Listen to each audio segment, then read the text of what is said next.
இந்த அமர்வுக்கு தலைமையேற்று நடத்தி கொண்டிருக்கின்ற அருட்தந்தை மரிய அருள்ராஜா அவர்களே, இந்த அமர்வினுடைய கதாநாயகன் அருட்தந்தை மார்க் அவர்களே, என்னோடு இந்த மேடையை பகிர்ந்து கொண்டிருக்கக்கூடிய கருத்துரையாளர்களே, மாணவ நண்பர்களே, ஆசிரியர் பெருமக்களே, அனைவருக்கும் என்னுடைய நெஞ்சார்ந்த வணக்கங்களை தெரிவித்துக் கொள்கிறேன். ஃபாதர் மார்க் அவர்கள் பல்வேறு படைப்புகளை பற்றி இங்கே தொடர்ச்சியாக நாம் பேசியிருக்கிறோம். நான் பேச வந்திருப்பது அருந்ததியர் வாழும் வரலாறு என்கிற நூலை பற்றிய பல்வேறு விஷயங்களை 7 நிமிடங்களில் என்னால் எடுத்துரைக்க இயலுமா என்று தெரியவில்லை. ஓரிரு நிமிடங்கள் கொஞ்சம் தாமதமானாலும் பொறுத்து கொள்ளுமாறு அன்போடு கேட்டுக்கொள்கிறேன். மற்றவர்களுடைய நேரங்களை எடுக்காம மற்றவர்களும் பேச வேண்டிய தேவை இருக்கிறது. கண்டிப்பாக அருந்ததியர் என்கிற பொதுவாக தாழ்த்தப்பட்ட மக்களில் ஆதி திராவிடர் அல்லது பறையர் என்று சொல்லக்கூடிய சமூகம், தேவேந்திர குல வேளாளர் அல்லது பல்லர் என்று சொல்லக்கூடிய சமூகம், அதே போல சக்கிலியர் அல்லது அருந்ததியர் என்று சொல்லக்கூடிய சமூகம். இந்த பெரும்பாலும் சக்கிலியர் என்று சொன்னால்தான் நிறைய பேருக்கு தெரியும், அருந்ததியர் என்று சொன்னால் நிறைய பேருக்கு தெரியாது. அப்படி இன்றைக்கு தெரியும், ஆனால் அன்றைக்கு தெரியாது. அப்படி தெரியாத ஒரு சூழ்நிலையில எங்களுக்கு அருந்ததியர் என்கிற பெயர் தான் பிடித்திருக்கிறது. எங்களுக்கு மற்ற பெயர்கள் சக்கிலியர், மாதாரி, பகடை, தோட்டி இந்த பெயர்களெல்லாம் எங்களுக்கு பிடிக்கவில்லை. எங்களுக்கு சக்கிலியர் என்பதற்கு பதிலாக அருந்ததியர் என்கிற பெயர் தான் பிடித்திருக்கிறது என்று நாங்கள் சொல்லி வந்த பொழுது எங்களை யாருமே அருந்ததியர் என்று அழைக்கவில்லை. ஆனால் எல்லோரையும் அருந்ததியர் என்று அழைக்க வைத்த பெருமை அருந்ததியர் வாழும் வரலாறு என்கிற நூலின் மூலமாக தான் ஏற்பட்டது என்பதை நான் பெரும் மகிழ்ச்சியோடு இந்த நேரத்தில் நான் சொல்லிக்கொள்ள விரும்புகிறேன். ஏனென்று சொன்னால் இழிவுகளை மட்டுமே சுமந்து கொண்டிருந்த ஒரு சமூகம். இவர்கள் மலமல்லுபவர்கள், தூய்மை பணியாளர்கள், இவர்கள் செருப்பு தைப்பவர்கள், இவர்களுக்கென்று வரலாறு என்று எதுவுமே கிடையாது. அவங்கள்ட்ட போய் கேட்டா கூட எங்க வரலாறு என்னன்னு கேட்டா எதுவும் தெரியாது. நீங்க என்ன மொழி பேசுறீங்கன்னா கூட எதுவும் தெரியாது. அப்படிப்பட்ட ஒரு நிலைமையில இருந்த ஒரு நிலைமை. ஃபாதர் அவர்கள் எங்கள் பகுதிக்கு, விருதுநகர் மாவட்டம் வெம்பக்கோட்டை என்று சொல்லக்கூடிய பகுதிக்கு சமூக பணிக்காக ஃபாதர் அவர்களோடு இணைந்து ஒரு 5 இயேசு சபை துறவிகள் அங்கே வந்திருந்தார்கள். அவர்கள் கரிசல் என்கிற ஒரு அமைப்பை அங்கே ஏற்படுத்தினார்கள். அவர்கள் வருகை தந்த பொழுது எங்கள் பகுதியில் நாங்கள் ஒரு 50 குடும்பம் இருப்போம். அந்த 50 குடும்பங்களில் நாங்கள் பள்ளிக்கூடம் முடிச்சுட்டு டியூஷன் போகணும்னு சொல்லி நாங்கள் நினச்சா கூட அங்கே அந்த டியூஷன் நடத்துகிறவங்களாம் யாரும் பார்த்தீங்கன்னா ஆதிக்க சமூகங்களை சேர்ந்தவர்களாக தான் இருப்பாங்க. நாங்கள் காசு கொடுத்து போய் படிக்க நினச்சா கூட முடியாது. ஏன்னா எங்களை உள்ளேயே விட மாட்டாங்க, வீட்டுக்குள்ளேயே சேர்க்க மாட்டாங்க. அதனால் அந்த நேரத்தில் எங்களுக்கு மாலை நேர கல்வி மையம் அப்படின்னு ஒன்று தொடங்கி எங்களுக்கு மாலை நேரங்களில் பள்ளி கல்வியும் சமூக கல்வியும் சேர்ந்து எங்களுக்கு சொல்லி கொடுத்த காரணத்தினால அவர்கள் நாங்கள் சார் என்று தான் அழைப்போம். இன்னைக்கு வரைக்கும் நான் பெரும்பாலும் மார்க் சார் என்று தான் நாங்கள் அழைப்போம். அந்த அளவிற்கு ஒரு வாத்தியாராக தான் நாங்கள் அவர்களை பார்த்தோம். ஏன்னா எங்களுக்கு அருட்தந்தைன்னா என்னென்னு தெரியாது, சாமியார்னா என்னென்னு தெரியாது. எங்களுக்கு அவங்க தெரிஞ்சது வாத்தியார். விடுதலை படத்தில் விஜய் சேதுபதி பார்த்த மாதிரி ஒரு வாத்தியாராக தான் ஃபாதர் மார்க் அவர்களே எங்களுக்கு தெரியும். அப்படி இருந்த ஒரு சமயத்தில் தான் ஃபாதர் மார்க் அவர்கள் எங்களோடு உரையாடும் பொழுது நிறைய எங்கள் பெரியவர்கள்லாம் பார்த்து நிறைய செய்திகள்லாம் கேட்டுக்கிட்டே இருப்பார், கதைகள்லாம் கேட்டுக்கிட்டே இருப்பார். எங்கள்கிட்டையும் கேட்பார், எப்போ உங்களுடைய வரலாறு பற்றி தெரியுமா, உங்களை பற்றி ஏதாவது கதைகள் இருக்கா, ஏதாவது சொல்ல முடியுமா என்று கேட்கின்ற பொழுது எங்களுக்கு அதை பற்றி சொல்லுவதற்கான அந்த விளக்கங்கள் எதுவுமே எங்களுக்கு தெரியாது. பெரும்பாலும் பெரியவர்கள்ட்ட கேட்கும் பொழுது பெரியவர்கள் சொல்லிட்டு இருப்பாங்க, நோட் எடுத்துகிட்டே இருப்பார் ஃபாதர். அப்படி பேசும்போது நிறைய கதைகள் உண்டு. அதில் மிக முக்கியமான ஒரு கதை அண்ணன் தம்பி 2 பேர். அதில் 2 பேரில் அண்ணன் தம்பி 2 பேரும் கால்நடை வளர்ப்பு. அப்போ மாடு மேய்க்கிறதுக்காக போகிறாங்க. மாடு மேய்க்க போகும் பொழுது தம்பி சாப்பாடு எடுத்துகிட்டு வரேன்னு சொல்லி போனவன் ரொம்ப நேரம் ஆகி வரலை. அப்போ அண்ணன் என்ன செய்கிறான்னா, ஒரு மாடு ரொம்ப முடியாமல் இருந்து செத்து போயிருக்கு. அப்போ அந்த மாட்டை அறுத்து அண்ணன் மாட்டு கறியாக எடுத்து அதை சமைச்சு சாப்பிட்டுட்டு தம்பிக்கு வச்சிருப்பான். அப்போ தம்பி வந்த உடனே பார்ப்பான், இது என்னது, இந்த மாடு இறந்து போச்சு, நான் கறியை சமைச்சு வச்சிருக்கேன். நீ எப்படி மாட்டை நீ மாட்டுக்கறியை நீ சமைக்கலாம், மாடுங்கிற நம்ம சாமியாச்சு, இந்த மாட்டை நீ எப்படி மாட்டுக்கறி சமைச்சு நீ சாப்பிடலாம், அது எனக்கு நீ வச்சிருக்க, நான் உன்னை இன்றிலிருந்து உன் கூட நான் வாழவே முடியாது என்று அன்றையிலிருந்து பாகப்பிரிவினை செய்து கொள்வார். அப்படி பாகப்பிரிவினை செய்யும் பொழுது அண்ணனை பார்த்து கேட்குறேன், உனக்கு நிற்கிற மாடு வேணுமா படுத்திருக்கிற மாடு வேணுமா அப்படின்னு. அப்போ அண்ணன் சொல்றாரு, எனக்கு வந்து படுத்திருக்கிற மாடே போதும் அப்படிங்கிறார். அப்புறம் படுத்திருக்க மாடு நிறைய இருக்கிற மாதிரி. அப்போ வந்து தம்பி வந்து புல்லாங்குழல் எடுத்து வாய்ச்ச உடனே அந்த படுத்துட்டு இருந்த மாடெல்லாம் எந்திரிச்சு போயிடுது. கடைசியில் படுத்துட்டு இருந்தது 2 மாடு மட்டும் தான் இருக்குது. அந்த மாடு ரொம்ப ரொம்ப நொஞ்சி போன நடக்க முடியாத இருந்த மாடு. அந்த மாடுகள் தான் உன்னுடைய சொத்து, நின்று கொண்டிருந்த மாடுகள் எல்லாருமே எனக்கு சொத்து என்று பாகப்பிரிவினை செய்து கொண்டு போய் விடுகிறார்கள். ஆக அடிப்படை காரணம்னா மாட்டுக்கறி தின்றார்கள் என்பதுதான் அடிப்படையான விஷயம். இங்கே வந்து நம்ம மிக முக்கியமான விஷயத்தை நினைக்குது. மாட்டுக்கறி தின்னா யூபி பீகார் எல்லாம் எப்படி வந்து கொடுமையா தாக்குறாங்க நமக்கு தெரியும். அன்னைக்கு மாட்டுக்கறி தின்றதற்காகவே ஒரு கீழ் சாதியாக ஆக்கப்பட்ட ஒரு சமூகமாக அருந்ததியர் சமூகம் இருந்தது என்பது ஒரு கதை.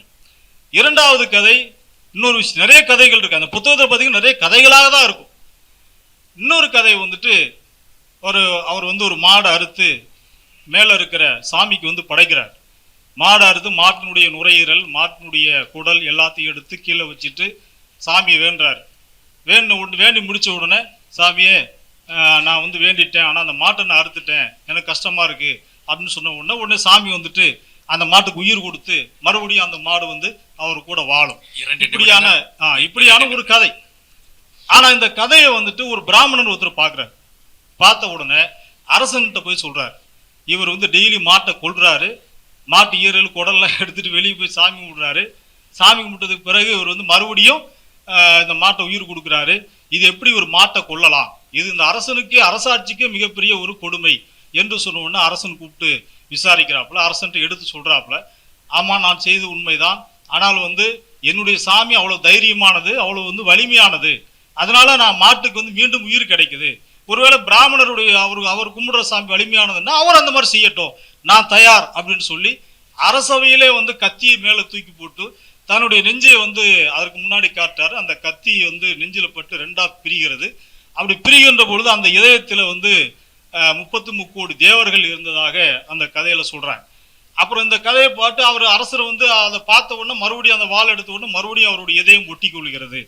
இதெல்லாம் வந்து பல்வேறு விதமான ஒரு புனைவுகளாக இருந்தாலும் கதைகளாக இருந்தாலும் அதன் மூலமா பல விஷயங்கள் சொல்ல வராங்க. அப்ப இந்த விஷயங்களை பார்த்த உடனே அந்த பிராமணர் ஓடி போயிறார். இதுதான் வந்து கதையினுடைய அடிப்படை. அப்ப எப்பவுமே பாத்தீங்கன்னா பார்ப்பனர்களுக்கும் அருந்ததியர்களுக்கும் ஒரு மிகப்பெரிய ஒரு போர் இருந்து கொண்டே இருக்கிறது. இது பார்ப்பனருக்கு மட்டுமல்ல, பறையருக்கும் பார்ப்பனருக்குமே ஒரு மிகப்பெரிய போர் இருந்து கொண்டிருக்கிறது. அருந்ததியருக்கும் பார்ப்பனருக்குமே ஒரு மிகப்பெரிய போர் இருந்து கொண்டிருக்கிறது. இவைகள்லாம் பார்க்கின்ற பொழுது இந்த நூல் என்பது, நான் கடைசியாக அந்த நூல்ல எழுதியிருப்பேன், எல்லாரும் எழுதியிருக்கேன், ஒரே ஒரு விஷயம்தான், இந்த நூல் ஒரு பண்பாட்டு பொக்கிஷம். பண்பாட்டு பொக்கிஷம்னு சாதாரண பண்பாட்டு பொக்கிஷம் இல்ல, ஆரியத்துக்கு எதிரான பண்பாட்டு பொக்கிஷம், அருந்ததியருடைய பண்பாட்டு பொக்கிஷம் என்று நான் எழுதியிருந்தேன். அன்றைக்கு ஃபாதர் அவர்கள் எங்க பகுதிக்கு வரும்போது நான் 11ஆம் வகுப்பு படிச்சுட்டு இருந்தேன். அப்போ நான் வந்து காலேஜ் படிக்கணும்னு சொல்லி ஆசை இருந்தாலும் படிக்கிறதுக்கு வாய்ப்பு இல்லை. எங்கள் வீட்டில் மொத்தம் நாங்கள் 9 பேர், அதில் ஒரு 7 பொம்பளை பிள்ளைங்க, 2 பசங்க. நாங்கள் படிக்கிறதுக்கு வாய்ப்பு இல்லை. அப்போ மார்க் ஃபாதர் வந்து ஒரே ஒரு நிமிஷம் மார்க் ஃபாதர் தான் எங்களை கல்லூரியில் சேர்த்து விட்டு நான் வந்து படிக்க போனேன். அப்போ அங்கே இந்த கல்லூரி லயோலா கல்லூரி மாதிரி சென்ட் சேவியர்ஸ் காலேஜ், எல்லாம் இங்கிலீஷே பேசுகிறாங்க. ஒரு 10 நாளைக்கு அப்படி தான் பேசிகிட்டு இருப்பாங்க. எனக்கு ஒன்றுமே புரியல. அப்போ நான் வந்து ஃபாதர் நான் இங்கே இருக்கவே முடியாது, நான் கிளம்பி வரேன்னு சொல்லி நான் வந்து ஃபாதருக்கு வந்து ஒரு கடிதம் எழுதி கொடுத்துட்டு வந்துட்டேன். ஏன்னா இந்த இங்கிலீஷெல்லாம் எங்களால் பேச முடியாது. ஃபாதர் சொன்னார், எப்போ உனக்கு ஃபீஸ் எல்லாம் கட்டியாச்சு, அதனால் வந்து ஒரு 3 மாதத்துக்கு நீ இங்கே இருந்து ஆகணும். அந்த ஃபீஸ் கட்டினதுக்குன்னா சாப்பாட்டுக்காக, அதனால் சாப்பிட்டுட்டு நீ வா, வேற ஒன்றும் படிக்கவே நீ வேண்டாம் அப்படின்னு சொன்னார். சரின்ட்டு நானும் அப்புறம் படிக்க அப்படி சரின்ட்டு நான் டெய்லி போக ஆரம்பித்தேன். போனால் எனக்கு அதுக்கப்புறம் ஒரு ஆர்வம் வந்துச்சு. நான் அங்கேருந்து முடிச்சுட்டு வரும்போது யூஜி பிகாம் டிகிரியில் ஃபஸ்ட் கிளாஸோடு தான் நான் வெளியே வந்தேன். எதுக்காக நான் சொல்கிறேன்னா, ஃபாதர் வந்து ஏதோ நூல் மட்டும் எழுதுறாருன்னு மட்டும் இல்லை, எங்களை போன்ற போராளிகளையும் உருவாக்கியிருக்காங்க. இன்றைக்கு வந்து அரசினுடைய பல்வேறு அரசை எதிர்த்தோ அல்லது ஆதரித்தோ ஒரு இயக்கத்தை வழிநடத்தி கொண்டிருக்கேன். ஆதித்தமிழர் கட்சிங்கிற ஒரு இயக்கத்தை நான் வழிநடத்தி கொண்டிருக்கேன். 11ஆம் வகுப்பு படிக்கும் பொழுது ஜான் தாமஸ் ஏழுமலை என்கிற 2 சகோதரர்கள் பஞ்சமில போரில் படுகொலை ஆகும் பொழுது அவருடைய படுகொலைக்கு நீதி கேட்டு சென்னையில் ஒரு மிகப்பெரிய பேரணி, ராம்விலாஸ் பஸ்வான்லாம் வந்துட்டார், அண்ணன் திருமாவளவன், அண்ணன் சந்திரபோஸ், இவங்கெல்லாம் வந்திருந்தாங்க. அப்போ அந்த முதல் போராட்டம் தான் எனக்கு வந்து வாழ்க்கையில் முதல் போராட்டம். அந்த பஞ்ச மீட்புக்கான அந்த ரயில் மறிப்புன்னு அந்த போராட்டம் சைதாப்பேட்டை பனகல் பார்க்கில் பெரிய மாநாடு. அந்த நிகழ்வு தான் என்னை மாற்றியது.